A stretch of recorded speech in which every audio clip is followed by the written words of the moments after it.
We're so excited to be offering this topic, such an important topic about how do we provide support for our kids at school and on the playground. So we're so happy to have Dr. Jill Locke, psychologist in the Speech and Hearing Sciences Department at the University of Washington, and I'll let Jill tell you some more. Hi everyone, thanks for having me tonight. So Jim mentioned that there's going to be some Q&As. You can feel free to ask questions as I go. As Jim mentioned, I'm a professor in the Speech and Hearing Sciences Department, and I do a lot of research in schools. So I have this research platform that goes into the delivery of services and evidence-based practices in school settings. Today I'll talk about what we've done in some of the general education classrooms. And so, like I said, feel free to interrupt if you have any questions.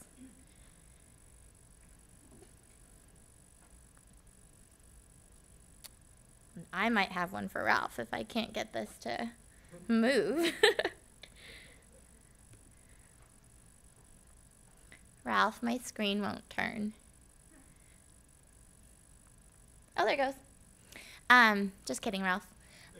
So what I want to talk about first is how the context matters. So we really need to understand what our kids with autism look like on the playground, what they look like in schools in terms of how their social impairments or social relationships or social communication manifests with other peers on the playground and in school. And so, as you all know, autism has two core bucket domains that we look for in terms of diagnosing, and one of those areas is social communication deficits. And so we really wanted to understand first how that plays out in schools, particularly for kids that are included in general education settings. We know that these deficits can dramatically impair peer engagement, and they look different for all kids.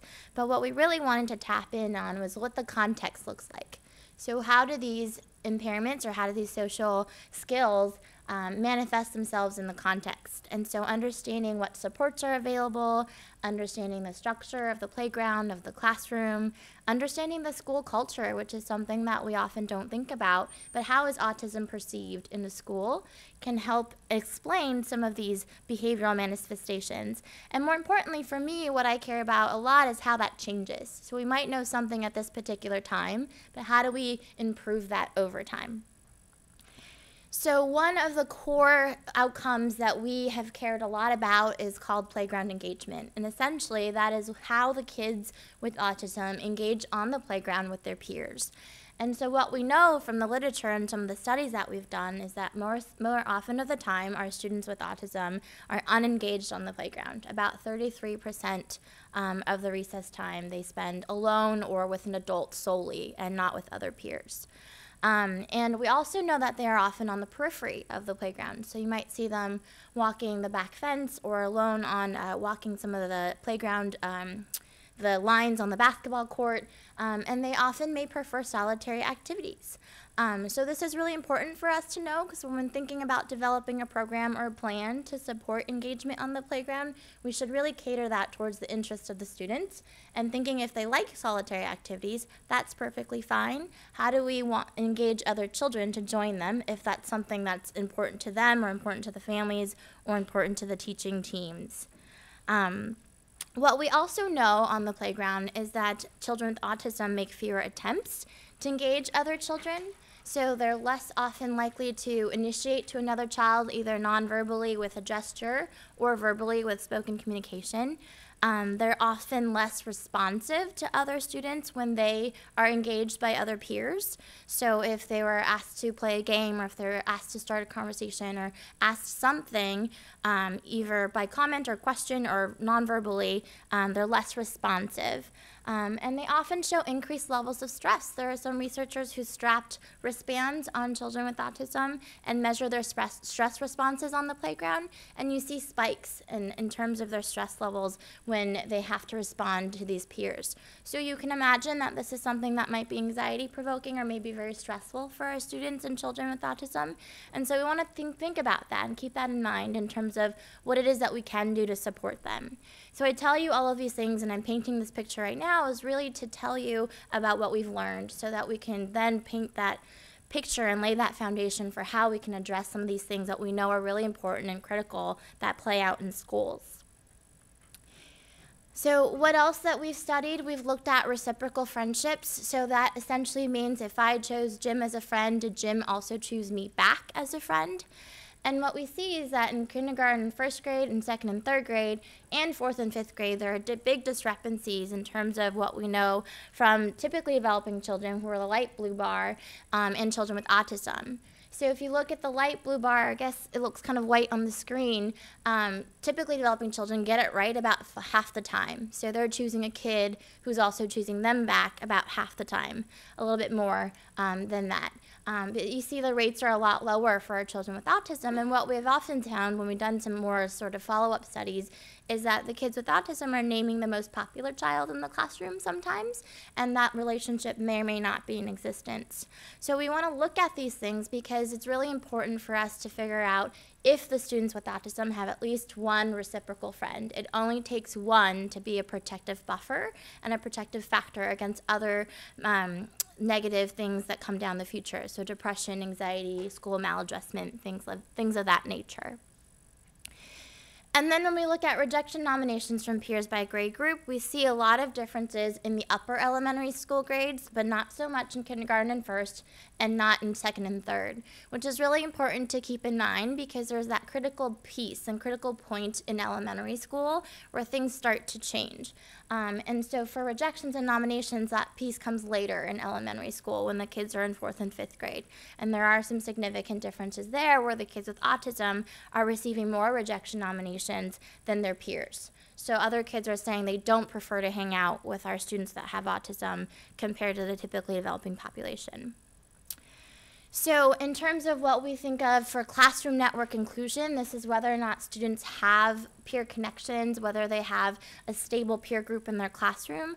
What we look at here is also a lot of grade differences. We see that in kindergarten and first grade, there are no differences in terms of how included children with autism are in comparison to their peers. But right around second and third grade, we see that gap start to widen, and that gap is significant. And it continues to widen in fourth and fifth grade, and it becomes more significant. The number is missing there. But essentially, what we've seen is that there's a critical age of age 8 for network inclusion in terms of when children start to fragment from these networks and from these connections that they have. And that's around third grade. So thinking about what that means for preventing those fragmentation from happening, and then also putting in supports in place to repair those relationships after third grade. So thinking about a school system, so an elementary school system, typically the kids go from preschool sometimes, kindergarten most often, all the way through fifth grade. And so by fourth and fifth grade, they've had the same group of peers for a number of years. So you want to think about that in terms of putting supports in place at the peers level and supports in place at the teacher level. Do you have a question? Oh, okay. And then if we think about social network centrality over time, again, that's how salient the kids are, how included they are in their classroom social networks. We see that if we do nothing over time, that blue bar kind of stays pretty stable, right? And it's stably lower than the kids that are considered typical and the kids that have a non-autism disability. So those green and red lines up there, there's no differences between those two groups. And they actually do better over time. And our kids are doing slightly better. That slope is slightly positive, but they remain stably lower than their peers if we do nothing. And so that's a really important message for schools, a very important message for us providers and families as well, to really advocate for your students if this is something that's really important to you and to them, is to work on these social goals. So I mentioned earlier I'm painting a pretty negative picture, and it's really just because we want to understand what's happening if we do nothing out there. Yeah. So I'm not quite sure I understand time 1 and 2. Yep. On your act. So this is across one school year. So if we look at like fall and then we look at spring, and this is a school system that did nothing, they wanted us to really assess their friendships. They wanted to look at what happens to all of their kids in the school, and this is what we found, is that it's pretty stable if we don't do nothing, that the line doesn't really change. And you know, what I'll show you in just a couple slides is how we can improve that line to make it meet a little bit closer. I'm sorry for being that. No. Non-ASD and typical, what's the difference between So the non-ASD kids are kids that have a disability that's not an autism diagnosis. So it could be any other disability classification that the schools use that's not autism. Question back there, same one? Okay, great. So again, painting this picture really to figure out what's going on, figuring out what's happening in the context without intervention supports, and what it is that we can do about it. So I do have to say that we did recently look at a group of children that were doing really well in terms of these two outcomes. So they're very engaged on the playground, and they're very well connected in their classroom. And so you see there's kind of this Venn diagram going on. So there's 35 kids who are high in terms of their connections in the classroom. There are 22 kids in this study who are high only on the playground, so they're very engaged with peers, they're playing games on the playground. And then there's a group of 24 kids who are both high in their classroom and high on the playground, and then 62 kids that were neither high on the playground or on their social network salience. And I show you the slide because I thought it was a really interesting finding that we found that there were no stable factors that predicted high or social success on the playground or the classroom, which we thought was really interesting. So the things that we can change, these malleable factors in blue, are things that we can change that really predict whether or not kids are connected and whether or not kids are engaged on the playground. So it's really important to keep in mind because these blue things are things that we can really, really focus on. So, and we can modify, right? So peer connections, received friendships, autism severity, so we put that as a malleable factor because there are some studies that show improvement in autism severity over time, and class size for playground engagement. So that's really important in thinking about what classrooms your children are included in, if there are big classrooms, if there are small classrooms. So in this particular study, we found a class size being very important in terms of the larger the class size, the kids had more peers to pick from, and they were very much more engaged, and that predicted higher engagement. So some things to think about. This is not predicting an academic, so that's another thing to think about when you're thinking about class size. And that's really difficult for you guys to see, huh? So essentially, what we really think is really important is working with schools. How do we engage school systems to make these changes? So traditionally, interventions are often delivered in university-based or clinic settings. And while these interventions are great in terms of changing particular skills, they're very limited in terms of generalization and sustainment or maintenance, right? So we can teach kids certain skills that are social skills that they learn in these settings, but then when they get applied in a different context, they may or may not generalize or use those skills that they've learned in those other contexts, which is why this is one reason why we think working with schools is so important, because they spend 6.5, 7 hours of the school day in schools. And so if we deliver these interventions in the settings that they're going to use them, they're more likely to transfer those skills and be successful. One other point that is really critical is that this is a partnership. It's a collaboration between our research team and the schools, because like I said earlier, every school is a unique culture, and understanding that school culture is really important in terms of delivering interventions. You can't make something fit, so like a square circle in a square peg in a round hole isn't going to fit. So working together with the schools and really figuring out what's going to work and what's going to be most successful is why conducting research in partnership with schools is so important. It definitely increases the relevance of that intervention to the setting, the use of those particular interventions, and hopefully will lead to positive outcomes for our students. So on my screen, it's like dark blue, so I really apologize for the difficulty in seeing it. Good thing you guys have slides in front of you. So what we did first, this whole idea was to test whether interventions work. Do we know certain strategies that are really effective in changing playground engagement and changing social network connectivity and changing inclusion and friendships? So what we did first is we designed and developed these strategies that were based on the literature and tested these interventions in a school setting. Is it possible to even deliver these interventions in a school?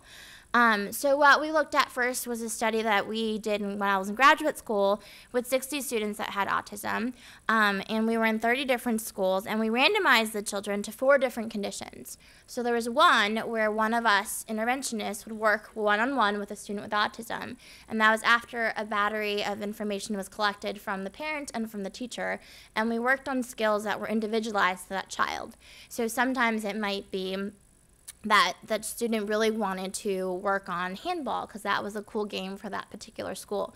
So we broke down that skill and we pre-taught what handball rules were, how do you get in line, how do you hit a ball, how do you practice hitting a ball, how do you get out gracefully because inevitably you're going to have to give up return, and how do you re-enter, how do you deal with that conflict with the peers if things were to happen, if rules were broken or whatnot. So those were particular things that certain kids worked on that had that particular goal.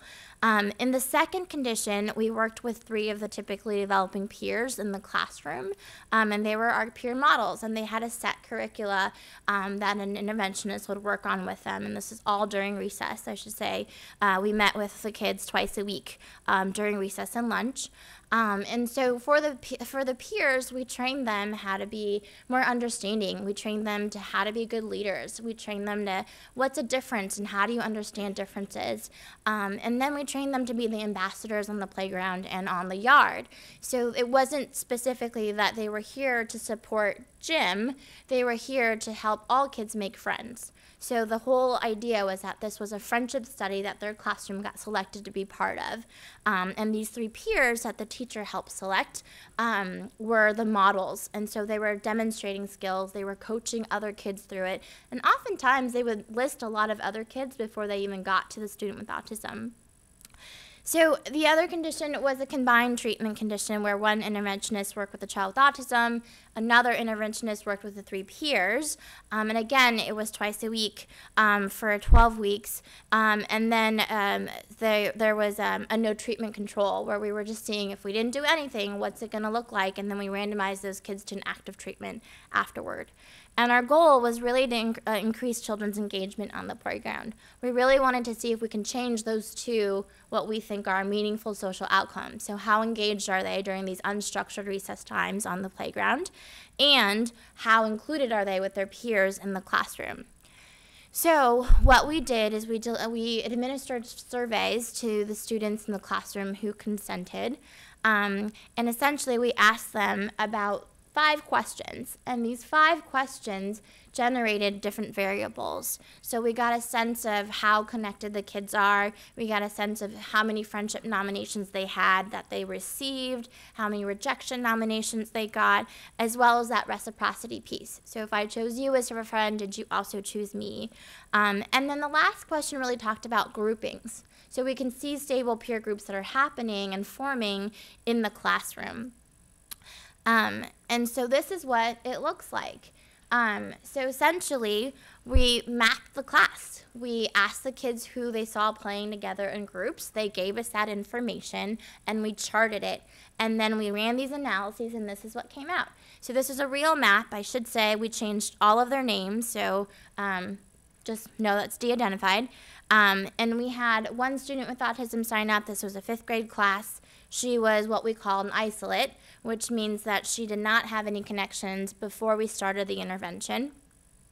She was randomized to the peer-mediated condition where she had 3 peer models that the teacher selected. And those 3 girls were not part of the same social circle, and I'll walk you through the numbers in just a second. So we looked at what we call their individual salience. So that's how salient they are as an individual in these groups, so how often they were nominated to be part of any group, and that's their individual score. We also looked at their group score, and that's their group salience, and that's who they're hanging out with, if their group is also highly nominated or if their group is not highly nominated. So we look at all of these things because we can have people that belong in different groups. So for example, these kids on the bottom, they're isolated kids. They were not chosen to be part of any group. They have zeros next to their names. Then we have kids who are in the bottom 30% of their classroom, and those are kids that are peripheral. So they have low salience individually, and or they have low salience as a group. So you can see David and Steve hanging out together. They only have 1 nomination apiece, and their group also just as a dyad, so there's a score of 1 for them. So it's the average of the 2 highest kids in that group. And then you have kids in the middle 40% of their classroom. So these are kids who are doing really well socially. They're very well adjusted, but they're not the most popular students in the classroom, and they're not the most frequently nominated kids in the classroom. I should point out you also have kids like Gavin, who has a 2 next to his name. There. He has a 2 next to his name, which means individually he's very low in terms of his salience. He's not nominated that frequently, but he's hanging out with kids who are much more salient than he is. So I should say Joshua and Paul are those lines that connect to them. He's hanging out with kids who are much more salient than he is. And so his group status is a secondary status, but individually he's a peripheral child. And then you have students in the top 30% of the classroom. These are kids who are overall nominated very frequently, and they're also hanging out with other kids who are nominated very frequently. So you can see that here, where Tina has 12 nominations. She's a nuclear kid. She's connected to Maggie, who also has 12, so this group is a 12. So anyone connected to these 2 kids gets a group score of 12, which shows that they're hanging out with a group that's very salient, but individually you look at their scores, it may not be the same case. So we looked at this before we did the intervention because we wanted to get a good sense of what the classroom picture looked like. Question? She's in 5th grade. Yeah. And so after the intervention, so this is our exit time point, we did the surveys again, and you can see that our target student moved from isolated to secondary status, which is awesome. She moved from having no connections to being a pretty salient kid in her classroom, and then there's a massive web of girls that she's connected to. So this is the part where it gets interesting. Our team leaves at this point, right? So we stop the intervention. We're no longer going at recess. We're no longer going at lunch. We come back 12 weeks later, and we do the same survey. So this is our follow-up time point. This is still within the same school year. And we see that our target student is now peripheral. So good that she still has connections, good that she's still nominated. She has 4 nominations, but not so good that she dropped in her status, right? And so what we want to look at as a whole, in terms of this entire study, is whether or not which intervention makes a bigger impact. And so what we know from this study and from lots of other studies in the literature is that peer-mediated interventions have the largest evidence base in terms of improving social outcomes.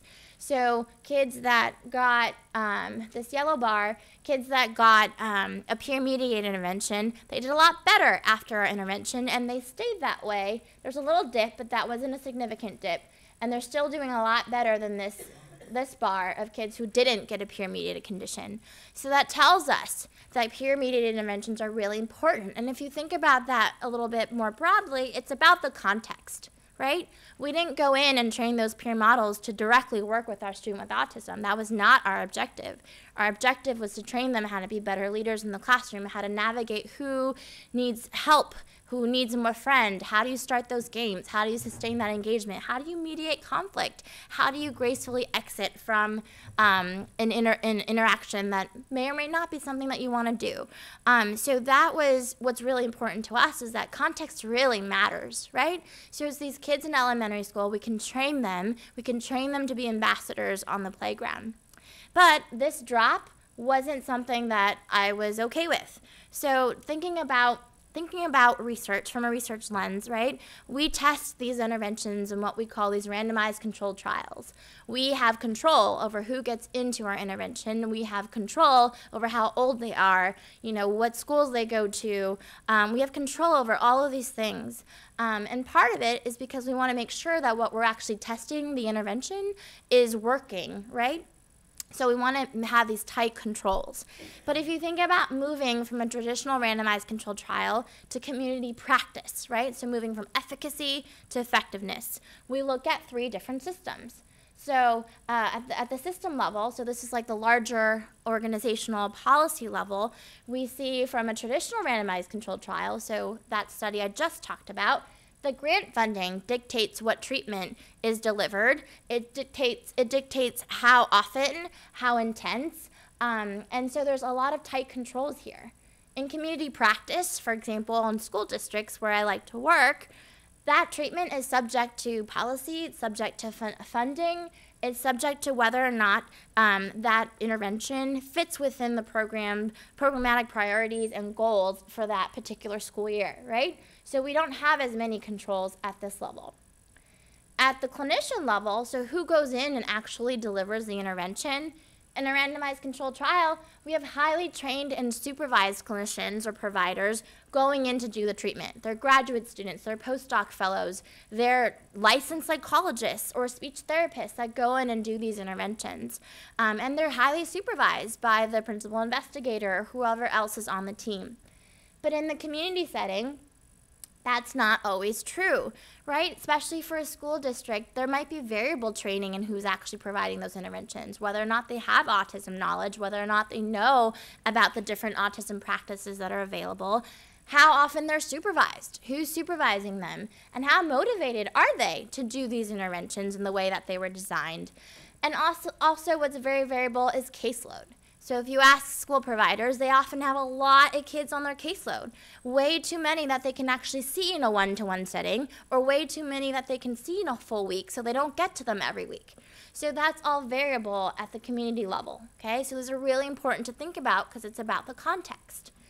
And then at the subject level, in a traditional randomized controlled trial, I mentioned this earlier, we control who comes into our studies. There's inclusion and exclusion criteria. So if you have autism and another condition, I'm so sorry you can't participate in this intervention. At the school, you can't say that, right? You can't say, I'm so sorry, Johnny, you can't come into my classroom because you don't fit these criteria. So you get whoever shows up. And so that makes things extraordinarily more complicated because these interventions that were tested in university-based settings or clinic-based settings often are not translatable. So we need to start thinking about how do you modify them? How do you modify that teaching strategy? How do you modify it to fit that context? Remember that square peg in that round hole. So that's what we wanted to do, and that's what we wanted to figure out is how do we work ourselves out of a job? Schools should not be dependent on me and my team or, expert researchers. So we wanted to engage the school staff. Is it possible? Is that something that's even feasible in their school day? So when I was a postdoc, we did this pilot study with 9 students with autism and their aides. So they either had a one-to-one instructional aide, a classroom assistant. In some cases, it was a bus attendant or a noontime assistant, so the yard assistants that were out there who signed up to support the students. And we randomized the students and staff in pairs, which was a mistake in hindsight, which I'm not going to show the data because it got all blurred because everybody that was on the wait list share the same recess period as the students in the treatment group. So the aides were doing such a good job that they were including the other students, so the lines look the same, which is great for the school actually in practice, not so great for data graphs. But we did this intervention twice a week during lunch, and by this point I was on the East Coast, and so they only had 1 recess period or break per day. And our goal was the same, to improve these peer engagement and social network centrality, but not by us delivering the intervention, by transferring those skills to the school staff so that they can start to build this mechanism and internal capacity in their schools to deliver these interventions. And so what did we do? So we had a coach working with the students, and then we had one of us facilitating and helping coach the coach. So these are the school staff people. This would be us kind of training in vivo, so live. And so what we were thinking with that school personnel, yeah, question. The coach could be like the recess lady. Yep, she was part of our study. Anyone with any particular expertise or education. Correct. So part of that, I see you, Jim. Part of that, oh, sorry. Yes, sorry, Ralph. Ralph told me about that. So who was the coach? Could they have any level of training? And so it could be the noontime yard assistant was the question. And yes, that is true. So we wanted to work with the folks who were with the students at the recess playground time so that they can engage and facilitate these opportunities for the students with autism. Other question in the back, Jim? Okay. Sure. And so what we were thinking were that school staff would be ideal agents for implementation because they're at school with these kids, they're at the recess period with these kids, and most frequently they're looking for safety. But they're not thinking about other forms of safety. They're thinking about physical safety, not so much emotional safety or any of those other aspects of why kids go to school. And so this method has been widely used in other sort of intervention studies to improve child outcomes, so we thought, why not here? The issue with using school personnel is that sustainment is a challenge, right? A lot of these noontime yard assistants, they turn over really quickly, or the one-to-one therapeutic support staff, or the one-to-one behavioral assistants, or the classroom assistants, they turn over really quickly. So we were thinking that if we built this team at the school, maybe sustainment would be addressed. So imagine that our school staff members are Calvin. Their jobs are hard enough, right? They're trudging up this hill. They are working really tirelessly, often with very little training, and their principal and their school teams tell them they need to use these evidence-based practices. I'm really sad that you can't see it on that screen, but there's a sign that says EBPs. Okay, so then they say, sure, I'll use these evidence-based practices, and they keep trudging up this hill. And so oftentimes with these new evidence-based practices, they have to learn new curricula. They have to go to a professional development, sit through a 3-hour training, and learn a new curricula. Often that comes with another manual to read and more training. And then I come along, right? And I said, hey, your principal signed you up to be part of this study. We're going to also layer on a social skills intervention on top of all the other things that you need to do. And they humor me. They say, sure, Jill, we can do that. Tell us how to do that. So we worked with them during recess, the child's recess time. While the children were eating, we went over didactics, and then we modeled certain skills, and then we had the school staff implement them, and we would coach them through it. So I saw that you did this, this, and this. That's awesome. Why don't we try this, this, and that? And so they did for a while. And so this study was over a year, and we saw some pretty steady implementation. So fidelity, which is the delivery of the intervention and how it was designed, was low in some parts and good in some other parts. So they picked and chose which things that they really wanted to do. But then all of a sudden they ran into these big boulders in their way, trudging up this hill that we call barriers, right? So again, these are all individuals who are one-to-one staff, paraprofessionals, classroom assistants. We had one bus attendant who rode the bus to school with the kids, and then during the school day, she was with a student. And they ran into all these barriers. And these barriers included things like this. So it's just like all of a sudden implementation stops, right? And so part of it was training. A lot of these staff members didn't have training in autism. They didn't understand that one child with autism is one child with autism. And so thinking about providing strategies needs to be tailored to those children. And oftentimes, what training that they did receive was about physical restraint. Right? So it wasn't about specific strategies on how to support communication or social skills or how to address any of the core deficits of autism. It was about when challenging behaviors happen, this is the procedure that you need to use. I mentioned this was done in the East Coast. We had a lot of resource limitations, which is true, I think, for any school district. There were a lot of material issues, so our team provided all the playground equipment, but sometimes it would get broken or stolen, and they didn't have the resources to replenish them. Also, resource limitation-wise, I should say staffing, so which is down here, they didn't have enough staff to go around, which is something that you hear pretty common. It's pretty common around school districts. And then you also hear these policies around recess. So I didn't bring in my homework today. I owe you 10 minutes of recess. So I get detention for something that I did last night. So that punishment, quote unquote, was not contingent on that behavior. A lot of times we heard the whole cafeteria was too loud. And so because they're too loud, they can't go to recess. So there was a lot of policies in some of these schools that were using recess as a punishment, right? So I'm going to take recess away if you do X. So that was a huge barrier because without recess, we couldn't do the intervention. Another policy around recess was during inclement weather. If it was too rainy, too hot, snowy or cold, recess was canceled and there was no space for indoor recess. So that's something also to think about from a school perspective. One of the things that we were didn't expect to see, but also kind of cool to see, was the level of support. So we were working with folks that were working one-to-one with students, were working as classroom assistants or paraprofessionals, and they often didn't feel that their teaching teams and their administrators would support them in doing this extra work. So over time, they're doing as much as they can, they're working harder, but not getting the recognition. They're not getting clear expectations set. They're not being rewarded. So no one's telling them they're doing a good job or going down to the recess yard to see what it is that they are doing. And so they got frustrated, right? I'm working so hard, I'm doing all this extra stuff. My kid's doing better, but nobody in the school cares. So that was something that we heard a lot.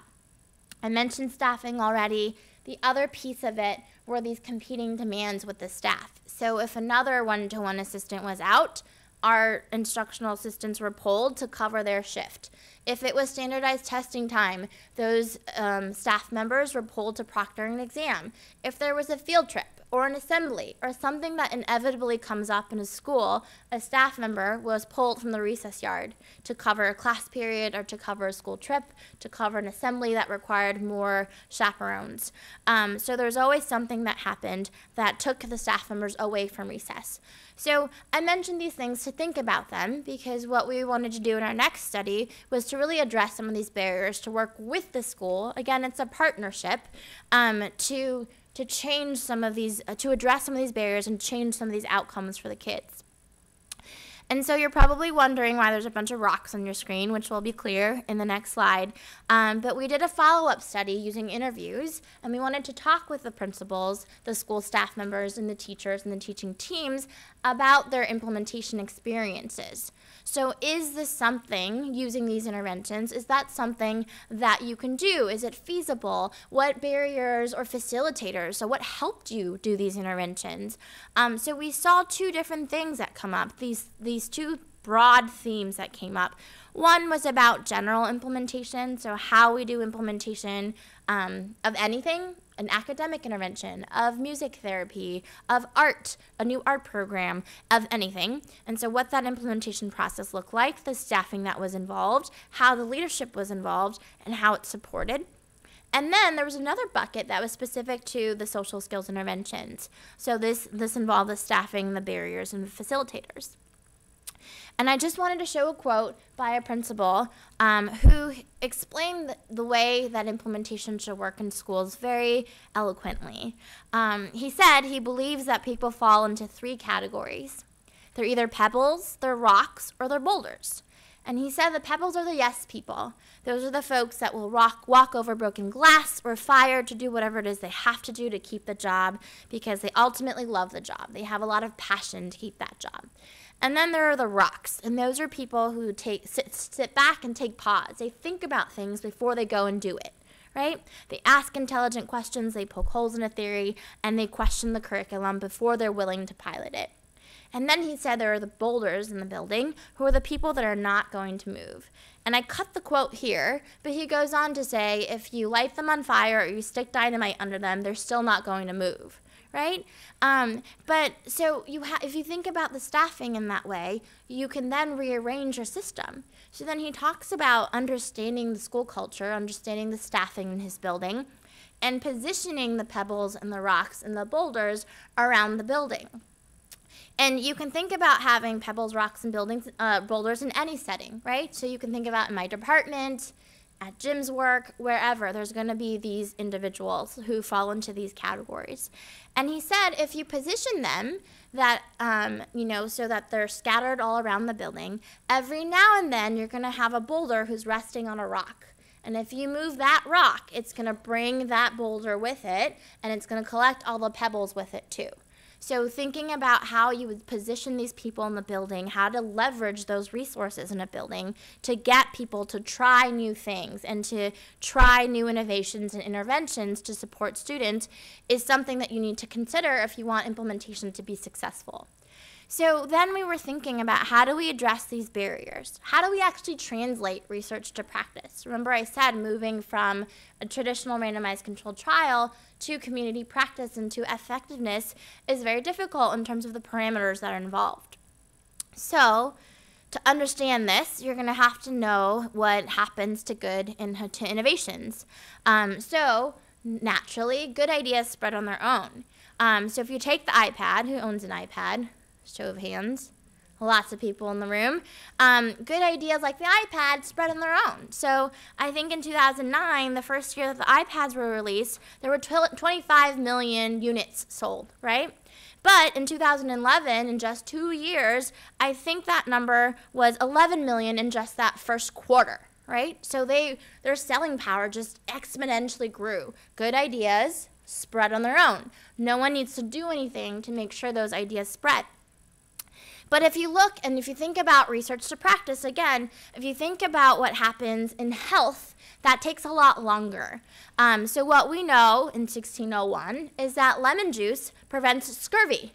But sailors didn't have lemon juice introduced into their diets until 1795, which is a 194-year research to practice gap. That's a really, really long time. And so I'm not saying that happens in autism. Any takers on how long that takes now for us on average? Venture a guess, brave soul? 18 months. 10 years. 5 years. 25 years. Ooh, a skeptic. Who else? 194 years, not quite that long. There's a 17-year odyssey, okay? So that's an average. So sometimes it might take a lot less time. Sometimes it might take a lot more time. But if you're thinking about this from an autism perspective, that's way too long. Imagine that I create an early intervention program. I don't do early intervention, but imagine that I did, and I create an intervention that works. And you have a child born today that gets diagnosed with autism. He or she does not get that intervention available for free in the community until he or she's 17 years old. It's too late at that point in terms of my early intervention, right? So there's this gap that we need to really address. And part of why it takes so long is because we're really trying to study and really systematically study whether these interventions work or not, okay? So there's this pipeline. So the priorities for research funding have to be met, otherwise there's no funding to develop these interventions and test them, okay? So imagine that it goes through this peer review process, which takes a really long time to get this grant submitted and then funded, and then you have 3 to 5 years to do the work. Then you have to analyze all that data, and then you have to publish it. And then it goes out for peer review, which takes another year for you to get your feedback back. And imagine it gets accepted and published right away. Then it goes into this like research repository where a lot of people have to pay a lot of money to access these journals. It's not just freely available a lot of times. And then if you're looking for a particular intervention, you have to search through all of this research to see what's available to you, maybe even pay a fee for those journals, and then see if those evidence-based practice that you're looking for fits what it is that you need. So in theory, there are a lot of really great interventions that have been tested and show great outcomes in whatever, behavioral, social, academic outcomes, but they never make it to practice. Actually, a very small number of interventions do. And so if you think about implementation as a science, there are 3 kind of ways that we let things happen. One is the diffusion, so this is the broadest thing. So like the iPad, things just happen. You let it happen on its own. You don't do anything about it. Dissemination is more of an active role. So you're actually helping it happen. You're maybe giving materials for this particular intervention. Maybe you're doing a training. But then at the top of the pyramid is actual implementation. So you're making it happen. You're doing stuff to make sure that this intervention is used and works. So the definition of what we define implementation science as is the scientific study of methods, right? So we're looking at the strategies, the methods to promote use or uptake of what we know in research to practice, to improve these outcomes. So this little comic is how we really think about it. So us researchers really want the providers to use what it is that we know works. But there's this huge chasm. So figuring out how to bridge that gap is something that we have to do a better job at. And I mentioned that there are very few interventions that actually make it to practice. And that's actually true for autism interventions that actually make it into the community. So we call that the leaky pipeline, right? So there's interventions that we know work over here, but they get flushed out. They never actually make it to where they need to go. So to address some of these issues that we uncovered in our first few studies and what we've learned along the way, this is over several years of doing this type of research, is that we need to do better. And like I mentioned about partnering with schools, there are specific strategies that we need to use in order to engage the schools to really use these types of interventions and to make them stick, to make them sustain. So in one of our more recent trials, we did what we call an implementation study. And we randomized schools to training in this one particular intervention, which is called Remaking Recess, with or without the implementation support. Okay? So we had training, both conditions got training in the intervention, so we gave the intervention to everybody. The only difference was that in one condition, in this condition, we also worked with the stakeholders at the school level. So it was always the principal and his or her designated team. So that could be a teacher, that could be the counselor, the psychologist. It kind of varied everywhere we went, a counselor. And this was also done on the East Coast where there's one recess period. So that was a 30 to 45-minute lunch recess session, and we went for 12 sessions over 6 weeks. So this is a little broad look of what the manual looks like. You can go to this website and download free little manuals and little training intervention tools, objects that you can use.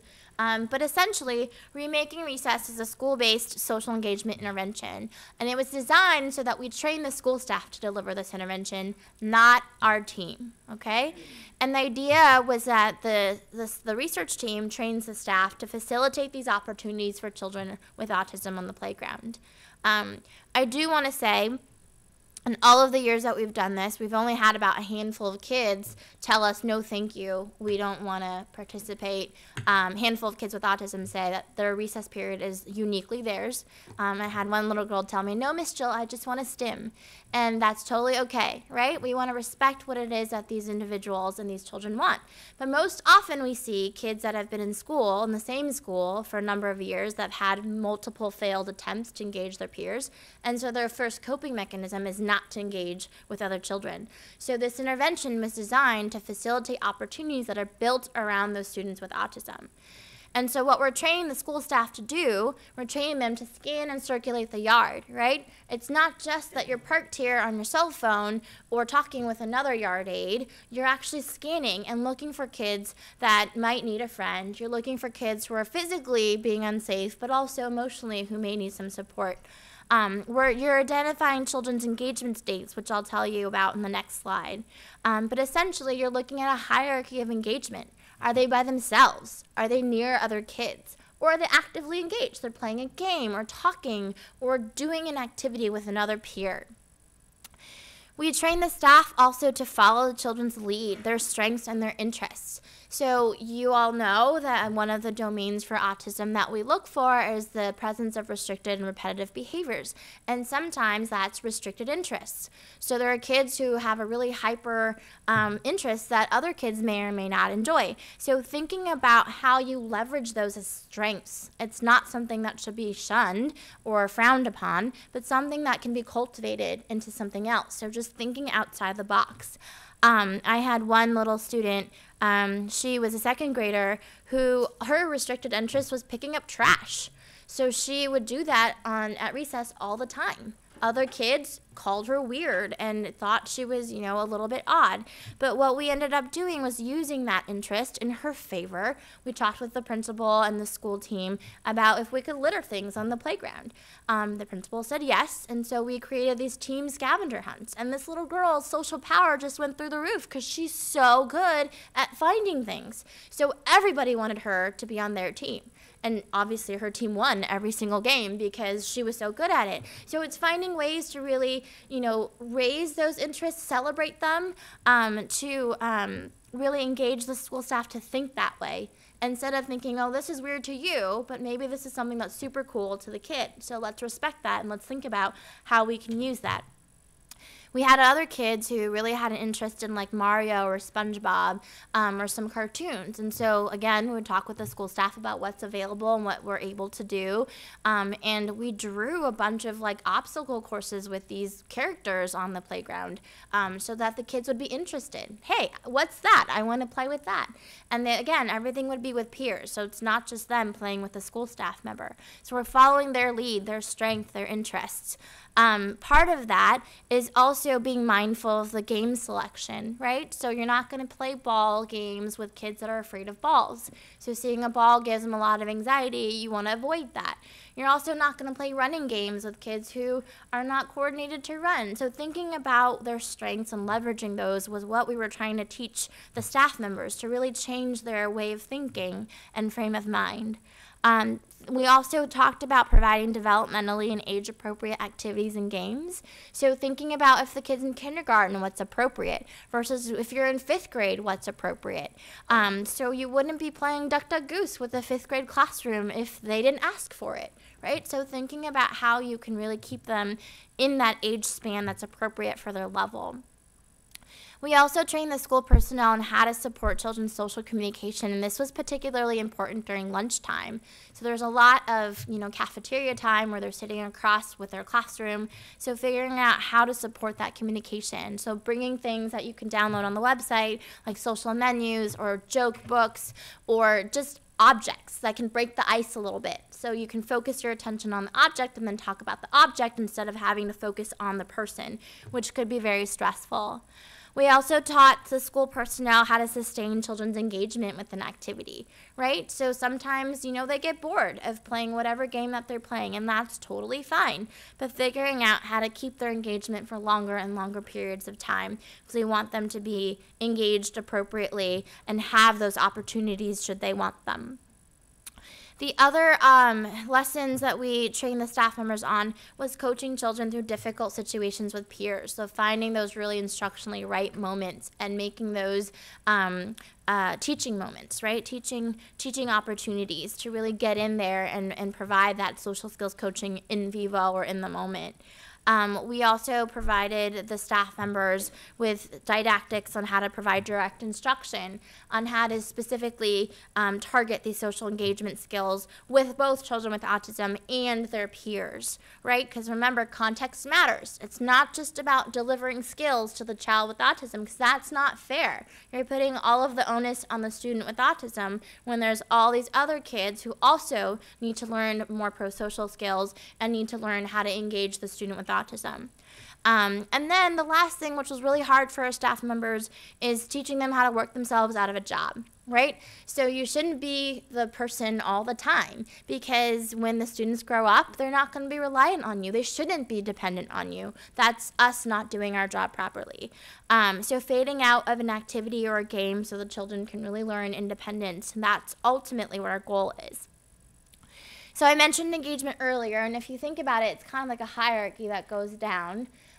So at the very base, which is funny that it's on top, are the kids who are solitary or isolated. So they're all alone on the playground, or they're with another adult solely.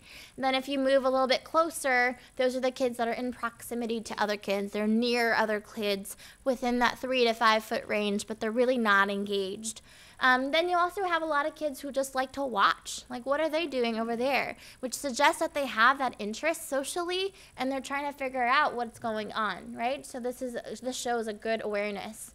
Then you have kids that are parallel. So they're engaged in very similar activities with their peers, but there's no social communication or reciprocity going on. One step above that are the kids that are parallel where. So they are doing the same things, and they do know there's another child doing the exact same thing that they might be doing. So they might be playing in the sandbox, digging, with the shovel, and another kid is digging that too. Maybe they're sharing the same bucket, right? So that's beginning to blossom into what we would call joint engagement, where they're engaged in an activity together, where there is reciprocal social communication, at least with one other child or a group of peers, right? And then lastly, there's games with rules, and these are kids that engage in the most common games that you can think of: basketball, handball, soccer, whatever it is, games with rules, or fantasy games. We have a lot of kids who really enjoy Star Wars, Star Trek, fantasy, Power Rangers. You know, they'll make up their own games and they'll play those games, but they're playing by a shared set of rules that they understand. We might not understand it, but they do, and that's totally fine. So what we really want to focus on in terms of our school staff and what we can do in the yard is transition and set up those activities. Like, treat recess like it's an instructional period of the day. But instead of working on academics, you're working on social skills. So be prepared with a plan and materials. And it's okay if recess doesn't go according to your plan, right? Just have a plan to guide you and then build off of whatever happens then. So provide appropriate support and structure. So that's always really important for our kids, is to know their physical boundaries and that structure. So using cones, using markers, using visuals to help guide them, and the materials. And I'm not saying that you need to go out and buy a bunch of playground materials. You can use what you have at the school, or use things that you normally wouldn't. So in Philadelphia, where I was before, we would use Wawa crates. I don't know if anyone knows what a Wawa is. It's like a 7-Eleven. So the crates are what the soda bottles come in or the water bottles come in. So that would be their basketball net, because they didn't have a basketball net, and that was a game that was really popular and cool for the schools. And so Wawa gave us a lot of crates, and we would strap them to the fence. And, you know, there's no hole on the bottom, but there's still a basket. So thinking outside the box in terms of materials is always very helpful. So providing those popular, developmentally appropriate games. So again, like I mentioned, following the child's choice is always key. You have to ensure that the child's motivated to interact and engage. Otherwise, he or she is not going to do so. And if you think about it, think about academics. If you're telling a child to move from a preferred activity to a non-preferred activity, they're not going to be as motivated to do so unless they're using some reinforcement system, or they know what's coming next is super fun. So break is coming next, or snack is coming next, or lunch is coming next, or iPad or computer is coming next. So getting them motivated on the yard is the same, right? You wouldn't make a kid play something that they absolutely hate. They're not going to enjoy it, and that's not fun for anyone. So again, like I mentioned, selecting those developmentally and age-appropriate games, we want to build off of those strengths and interests. And I think also I should say again that context really matters. So in these cases, some schools have very particular rules about what games are allowed and what games are not allowed. So tag and dodgeball are sometimes banned in some schools. So definitely have those conversations about what's acceptable. But also, how do you teach the kids to play those games appropriately without hurting each other? So that's something to think about too. We always review rules. We have the staff members sometimes pretend they didn't know what rules were so that the kids could explain it to them. And that helps kind of internalize those rules and that processing. What we definitely had was the staff members participate in those games so that they get rolling. And if you've ever been on a recess yard, you as an adult, you're a very salient target. People and the kids really want to engage you. They want you to play with them. They want you to be involved. And so that's how the staff members got those games rolling. They started it. And as taking an active role in those games, they got to model appropriate behaviors, right? And they can model, how do you get out? How do you get out gracefully? How do you talk with a child that may or may not, be using a nice voice or a calm voice? So they got to model those behaviors as well. So anytime there was a moment for coaching, they would be there. They would be doing this in vivo social skills coaching. They're very neutral in their tone, so very clear, direct language. I made an error once a long time ago in graduate school. I was breaking up a fight between two kids that were not our students with autism, but on the recess yard, and I was there, so I was helping. And our kid with autism, he was poking me and was like, Miss Jill, and I turned around and I said, hang on for 1 second, bud. And guess what he did?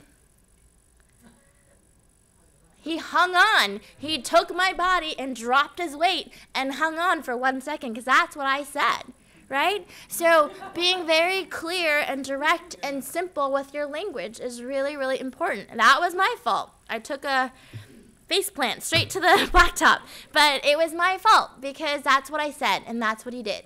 So if you think about what happens in school, I hear this all the time. After a test, what does the teacher say?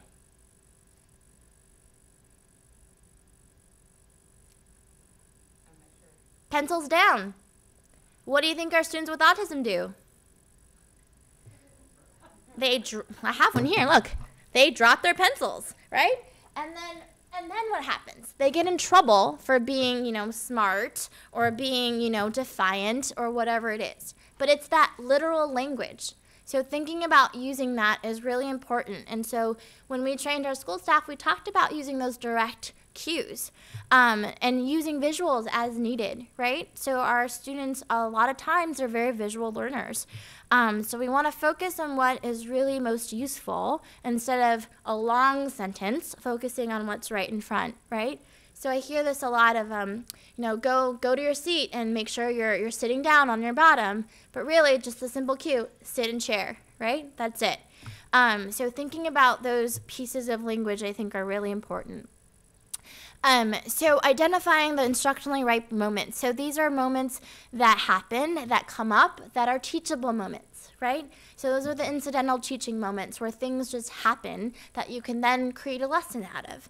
So addressing those issues immediately and briefly. So sometimes it could be a conflict over a rule. Sometimes it could be, he cut in line or whatever it is. So making sure to model those skills and addressing those skills, but validating how the children are feeling. I see that you are blah, but I need you to blah. So giving them, that validation, like this is very upset. I see that you're very upset, but I need you to, whatever it is that you need them to do, right? So helping them understand that it's okay to feel this way, but here's a strategy, here's a coping strategy that you can use. And we also want to continue that interaction. We don't want to pull kids out and be like, no, we're going to talk about this. And then the recess yard, the time is ticking. The games are interrupted. We want to make sure that they can still continue that interaction. And obviously, we want to praise, praise, praise, right? We want to praise behaviors that we want to see increase. And that's usually that 4-to-1 praise to behavior correction ratio. So for every time we correct a behavior, we want to make sure we're doling out 4 praise statements. So I really like how you, offered your turn to your friend. I really like how you, let him cut in line, whatever it is that we're praising, okay? We also wanted to train our staff members on how to sustain engagement because that's very difficult. So participating in the game and making sure to model those appropriate behaviors throughout that interaction as needed is very important. Use reinforcers, so that could be praise, that could be actual things that you're giving out. If the child's on a token system, make sure you have that system with you in the recess yard. So it's immediate, right? So that behavior is contingent with that delivery of that token. We also wanted to use the peer models to help sustain engagement because guess what? It means a lot more when it comes from a peer than when it comes from an adult. Kids are more responsive when their peers are telling them to do something. So training the peer models and training, certain peers on the yard who will be strong leaders out there to really engage the kid, calling on their names, checking on them throughout the game, paying attention, being mindful of what's happening, not just taking that role, and having them complement each other is really important. And like I mentioned, fading out of an activity, we always want to work ourselves out of a job. And so after that student is engaged, you take a step back to a monitoring role, but you can continue to provide that support and praise and that cheerleader. And again, this is something that's a goal. It may or may not always happen. And sometimes it might happen within the first 2 minutes. Sometimes it might take 10 minutes. Sometimes it won't happen for several months. So just thinking about that. So how we did this study, we provided didactics on those things. We modeled those particular skills, and we also provided feedback. So we took data on the staff members and their implementation, and then we used that data to provide feedback to them. So I saw that you did this step, and this step. You did that super well. I also noticed that this step you did not use, so let's talk about that one. And so what we did in the other conditions, remember how I said there were 2 conditions, all the schools got training in Remaking Recess, but some schools schools got the implementation support. And this is what we used. We used implementation strategies, which are essentially methods or techniques used to enhance the adoption, implementation, or sustainment of a practice. And this article lists 73 different ones. We chose 2 that were most relevant to schools. So that article was a compilation of different strategies in the literature, but also may not be relevant. A lot of the strategies were not relevant to the educational sector. So we chose 2. And the two that we chose were identifying and preparing champions. So that's who's at the school level who would be a champion of this intervention, and how do you prepare them to be a champion. And then we also tailored the strategies, again, to the context, right? Context is very important. Every school is different. Every school has a different set of rules. Every school has a different hidden set of rules that the kids know. And so tailoring that implementation to the context is really important. So from all of our other studies from the past, we identified a list of things that we considered barriers. And these were things that we provided on a menu to the schools to select. That was their choice, so that would help them with their implementation. So we had consultation sessions with the school teams that were part of the implementation support condition. And here are some of the things that they could choose. So scheduling staffing during recess was always something that was an issue or barrier. So we wanted to make sure the staff members had a plan for implementation in place. We wanted to make sure to build internal capacity so that it wasn't just us training one person, but that the school had a team of people in case that one person decided to take another job or to leave the district for whatever reason. We also worked on amending school-wide policies. So it wasn't appropriate to use recess as a punishment. It wasn't appropriate to take recess away because it's too hot or too cold or raining or snowing outside. So what do we do instead, right? So finding other ways to problem solve with the schools for policies around recess. We also wanted to provide tangible support and resources from the administrative team, so those champions that we identified. How did they provide that support to the people that are actually on the ground implementing the intervention? What do they need to do to provide that emotional support, to provide that physical support, and those resources, right? And so part of that was improving implementation climate. And what implementation climate is the policies and procedures that govern whether these interventions are used. And a large part of that is if they're expected to be used, if they're supported, and if they're rewarded. So if I expect my school staff member to use Remaking Recess, they're more likely to use it.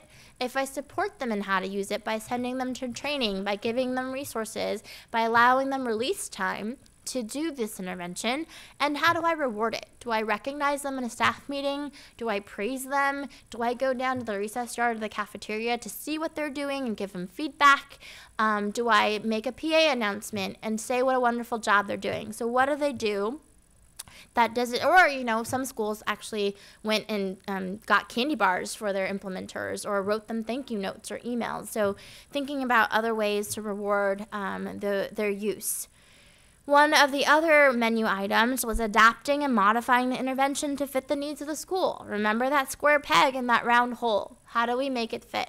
So some components of the intervention may not be relevant, and that's okay. But how do we make it more relevant? How do we make it fit that context? And so some schools really wanted to work on that. The other large piece was embedding Remaking Recess into the school culture. So what did the schools do to make sure that the use of this intervention was part of the fabric of the school? So whether that was PA announcements for the whole entire school, whether it was us coming to talk to the faculty or coming to talk to the staff or the students at an assembly, or it was putting up, you know, the butcher paper poster signs about Remaking Recess, or having a marker board that said this is the game of the week, or whatever it was. So really embedding Remaking Recess into the culture. It was something that all kids did. It wasn't just a program for children with autism, because as we all know, there aren't that many in one particular school. So we wanted to make it as broad as possible. This was Friendship Club for all kids.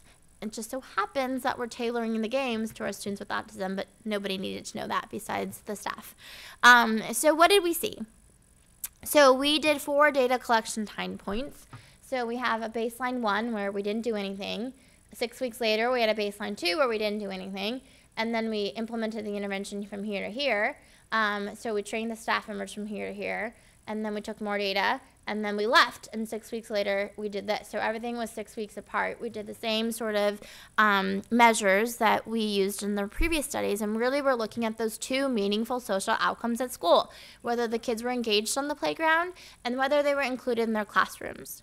And so for solitary engagement, so again, this is if the kids were playing all alone, and usually we see children with autism spend about 33% of that recess time alone. We saw dramatic improvements at this time point that were consistent with what we see in typically developing kids. So typically developing kids spend about 10% of the recess yard alone, and that's quote unquote typical. They're looking for games to play, they're looking to get a drink of water, they're going to the bathroom, whatever it is that they're doing, they spend about 10% of that time doing it. And so after the intervention in both conditions, we see dramatic decreases in solitary engagement that sustain over time.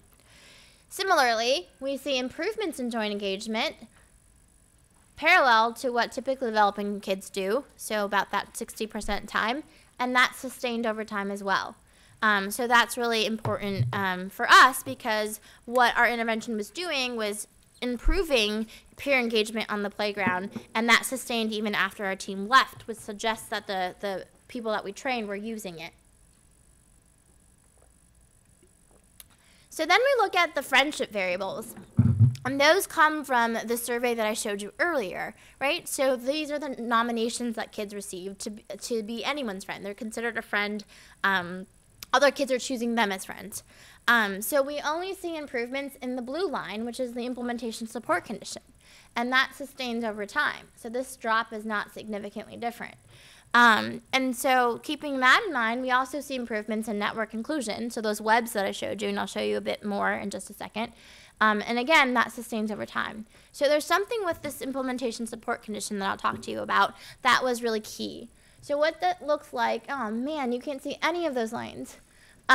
You see kids across the board here. So again, they're kids that are isolated. So these are all webs that you really can't see. I should make them darker. But it's funny, I can see them on my screen. Thanks, Ralph. But I don't think that helps. So we have kids that are isolated. And then we have kids that are peripheral. Again, these are kids that are not nominated. And again, these are real maps. I just changed all the names. We have kids that are peripheral or on the outskirts of their classroom network. And then we have kids who are secondary. So this is our target student, Johnny, who is secondary. So he had 6 nominations, which is really good. He's in that middle 40% of that classroom.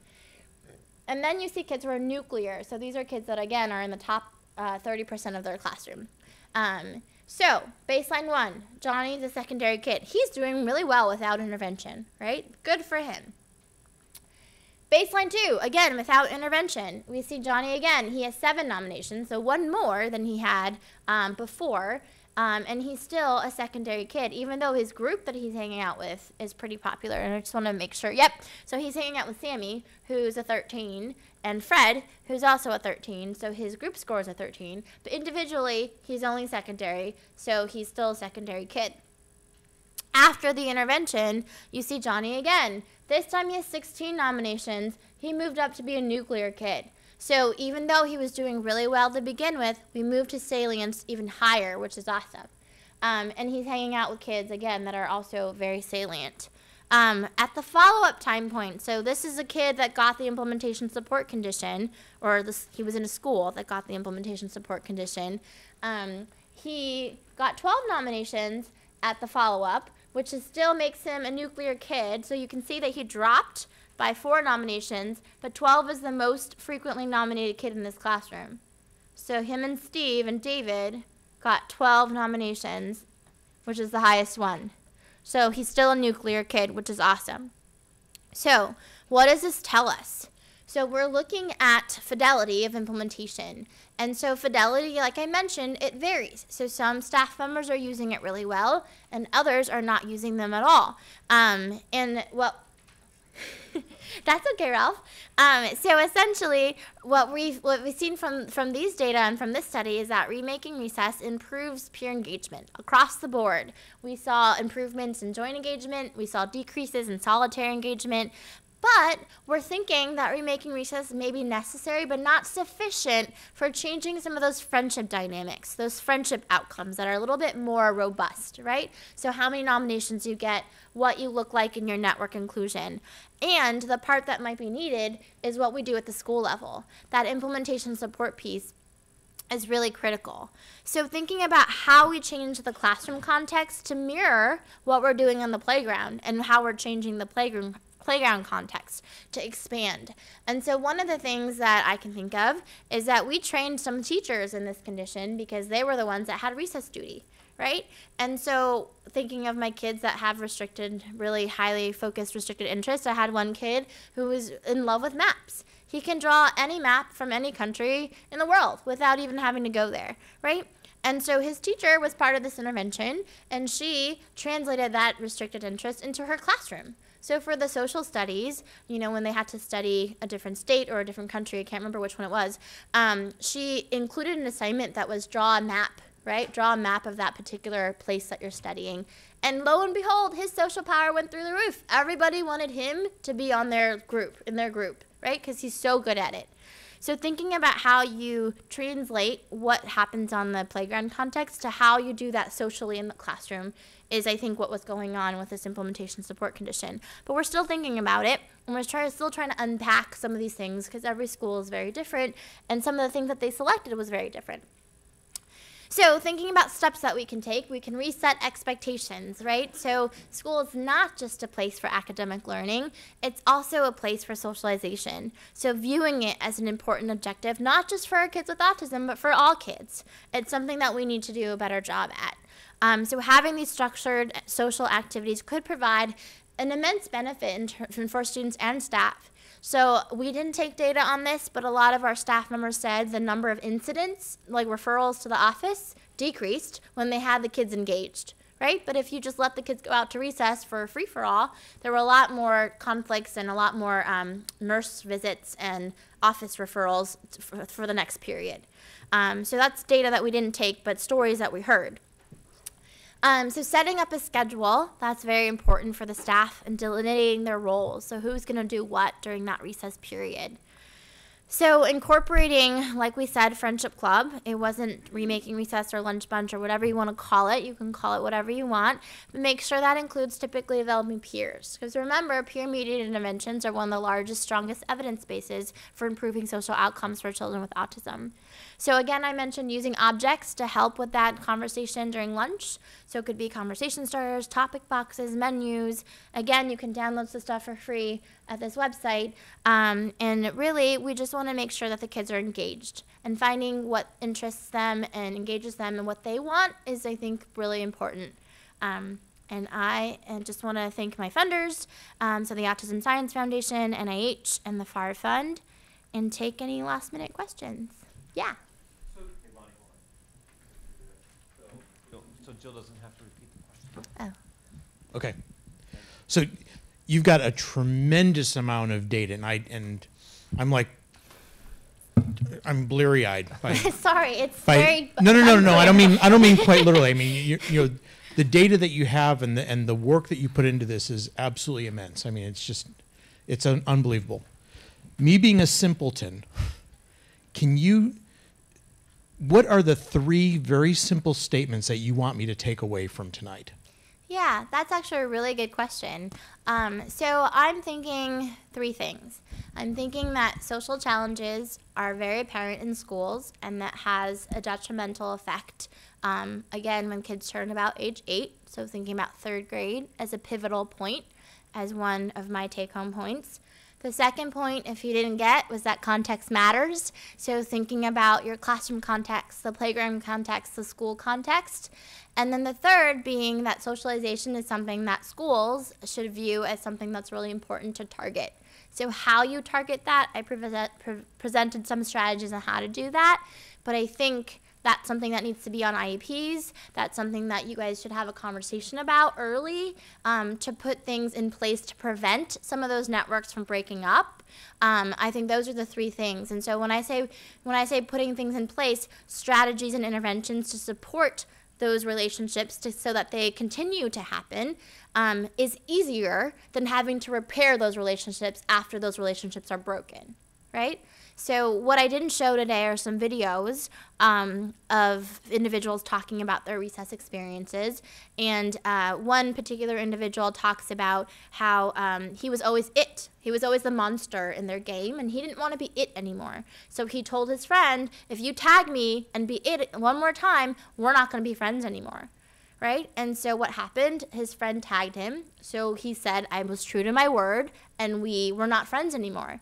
And then he said he's always regretted that. But they broke up. Their relationship was over for over a game of tag. So thinking about how to repair is a lot harder than prevent. So those three things in a long-winded way.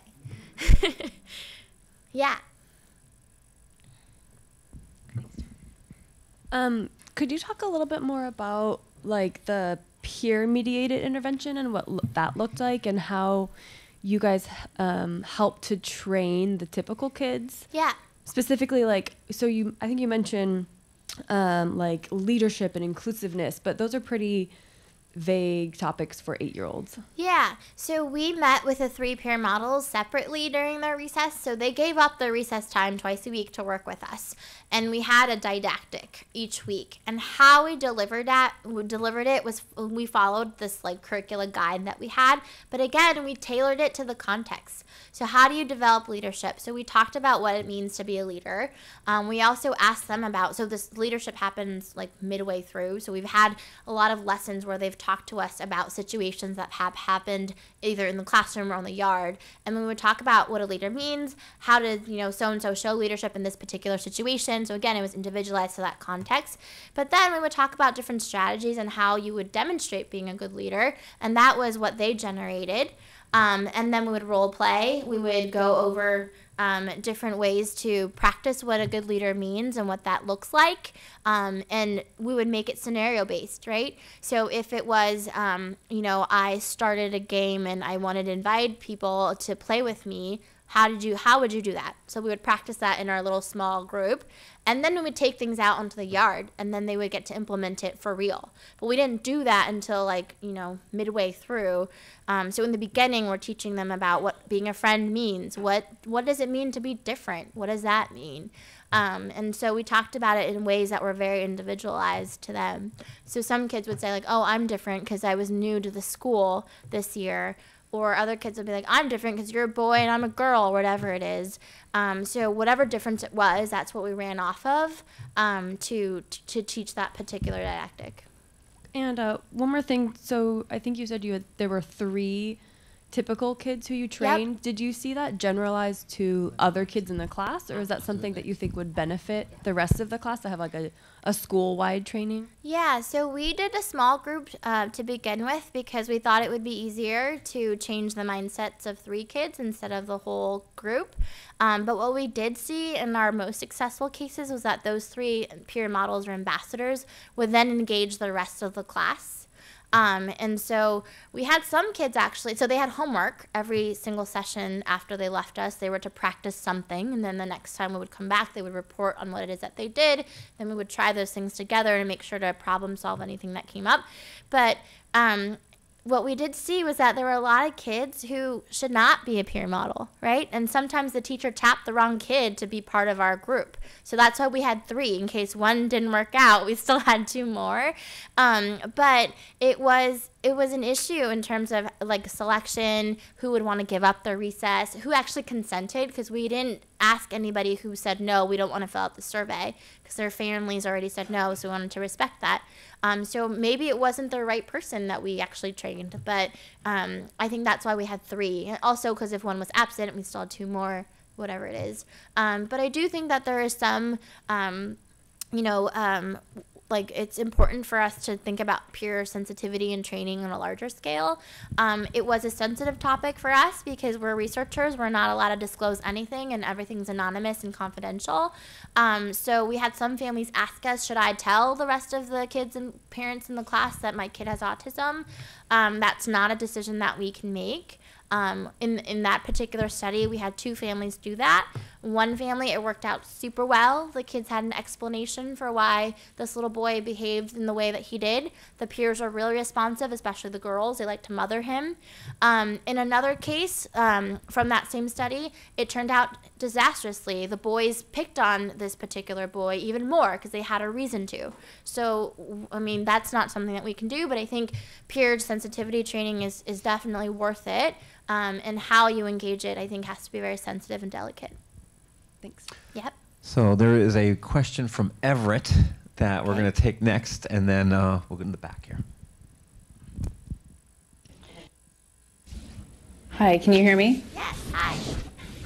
Hi. So the peer mediated information that you gave was dealing with fifth graders, and I was just curious if that would apply also to younger children. Yeah, that's a great question. So that study was for 1st through 5th grade. So like I was saying to this woman in the front here, who I don't think you can see, maybe, I don't know. She had asked about the peer-mediated curricula and what it looked like. So that particular study was 1st through 5th grade. The later 2 studies, we did kindergarten through 5th grade. And so working with the peer models just looks a little bit different. Again, you have to make it developmentally appropriate. So there's no thing I can give you to say without meeting the kids to really individualize it to them. But yes, it does work for younger kids as well.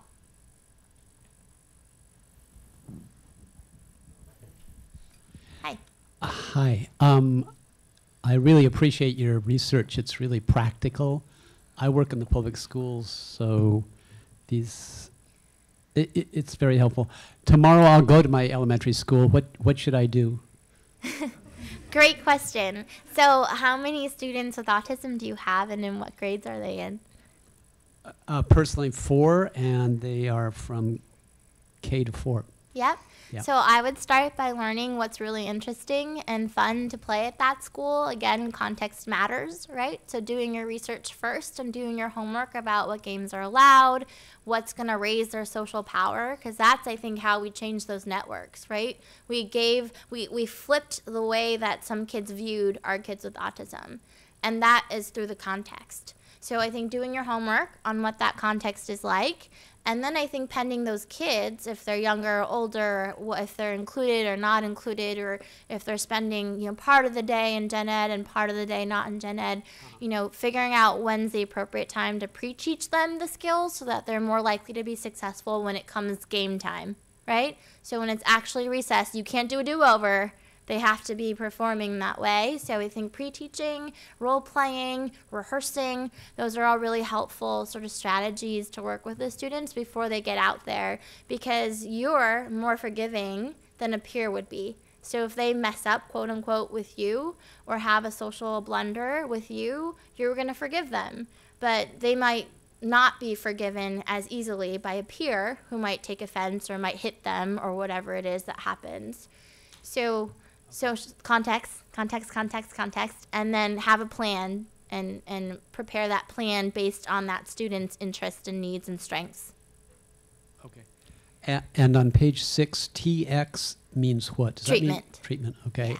And to get the slides for Remaking Recess, we just go online and Google Remaking Recess? Yeah, so that little blue booklet that I showed you in here, if I can find that slide, that you can download. It's available on that website. It's www.remakingrecess.org.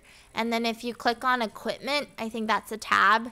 There's a download button, and you can download, I think, social menus for the lunchroom. Again, these are for elementary school kids, so I apologize if you're a middle school teacher or high school teacher. We've got other things for a different day, Jim, for that.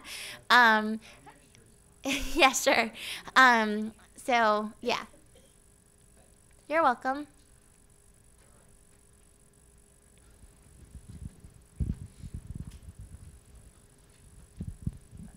So, as a parent, how do I get my school to adopt this program?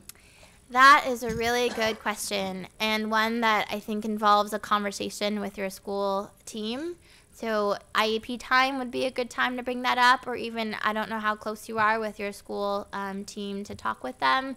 But I would definitely bring up that there are supports out there. There are ways to do these interventions that are really cost effective. That's a key word for schools. I think I'm still being recorded. But it's key that it's cost effective, right? So if you're training staff members that are within that school building, you're not bringing in outside people. So I think it starts with the conversation. You can outline your child's needs and how this might serve their needs. I think the issue with schools is that a lot of these things that we do are data driven, and it's hard for schools to take data because it takes a lot of time, and actually coding and scoring all these things take a lot of time. So that might be a conversation that they want to have with our UW team. But I really think that just starting that conversation early, because it really, again, that age 8 is a really critical kind of period and pivotal moment for our students. And any other takeaways for parents specifically from here? So the gentleman asked about 3 takeaways, which were very specific, I think more specific to schools than parents. I think it could be 2 ways, right? So context matters at home too, or when you guys have play dates or when you're out in the community. So really figuring out what context looks like for how you structure that play date around your child's interest, but also the interest of his or her peer that's coming over. I think another takeaway is really having that conversation with your school. That's really key. I think how we got into that first study, I think it was, and don't quote me, but about most of the time, I'm not going to give you a number because then you can quote me. Most of the time, parents called us and said, we really want this intervention in our school. And so that study, I did my graduate training at UCLA, and that study was all done in Los Angeles, and we would drive really far to go to these schools for recess to do this intervention, and really it's because the parents found us. So having those conversations early, I think, with the school is really important. And then also as a parent, I think sometimes you're at a disadvantage because you don't know what happens at school. And I've talked to a lot of parents about like recess, and people think it's really odd that I know so much about recess because I hang out on the playground.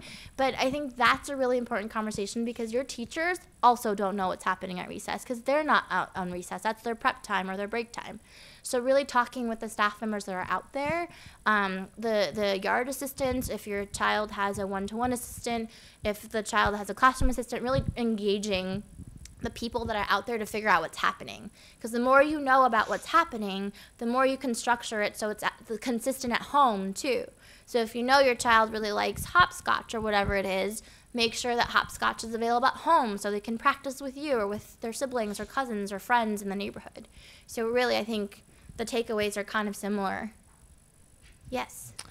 All right. I think that we're going to call it an evening. Maybe Jill, if people want to come and chat with Jill. Sure. Personally, that would be cool. So thanks, you guys. And we're next month, we've got Karen Bears, who's going to be talking about helping with disruptive behavior. So hope to see you then. Thank you, guys.